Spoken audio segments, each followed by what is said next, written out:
Aujourd'hui, je pleure parce que j'ai appris hier soir qu'ils avaient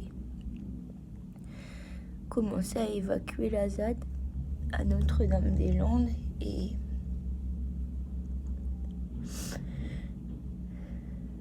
peut-être ça paraît hypocrite, mais ça me touche beaucoup parce que juste de savoir qu'il y a des gens qui ont milité pendant 10 ans là-bas pour l'écologie, pour que cet aéroport il soit pas construit. Enfin, je crois que c'est un aéroport. Et que maintenant on leur retire leur maison sous prétexte que ils avaient... C'est pas leur terrain ou je sais pas quoi, mais c'est n'importe quoi. Parce que ça veut dire que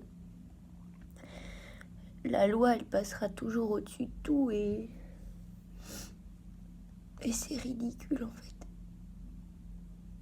Parce que quand on regarde les vidéos, on voit ces gens de la ZAD qui veulent pas et qui sont tellement touchés parce qu'ils ont envie de rester là parce que c'est chez eux maintenant. Ils ont construit plein de choses et des chouettes choses en plus. Des chouettes choses.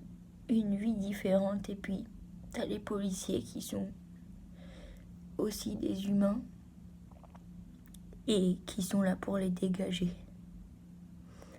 Alors qu'au final, peut-être que ça les... Ils ont peut-être pas forcément envie en fait de les dégager. Ils sont juste là pour faire ça au nom de la loi. Et ça, c'est horrible. Vraiment, c'est... En fait, là, tu te rends compte que l'État français, il décide de faire ça que pour montrer que, bah voilà, ok, on va pas vous construire l'aéroport, finalement, vous avez gagné, mais par contre, espérez pas une seule seconde pouvoir rester habité sur ce terrain, parce que on vous laissera pas faire. Et putain, quoi, enfin... Ce terrain, c'est même pas à l'État français d'ailleurs, c'était à la base à des agriculteurs qui ont été plus ou moins forcés de rendre leurs terres pour que ce projet se construise. Les zadistes occupaient ces terrains en accord pour la plupart, enfin pour quasiment 90%, voire même 100%, je pense, en accord avec les agriculteurs qui possédaient ces terrains. Et on arrive quand même à les dégager. Tout ça parce que c'est anticapitaliste, c'est alternatif, c'est tout ce que l'État ne veut pas voir en fait. Parce que la masse, elle aime pas quand il y a une minorité qui essaie de construire quelque chose de bien. Et elle préférera toujours l'écraser parce qu'elle se sent menacée. Voilà. Aujourd'hui, j'aimerais beaucoup être là-bas avec eux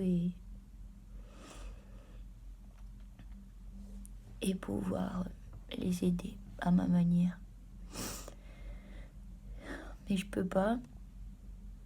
Du coup, je décide de faire une vidéo pour en parler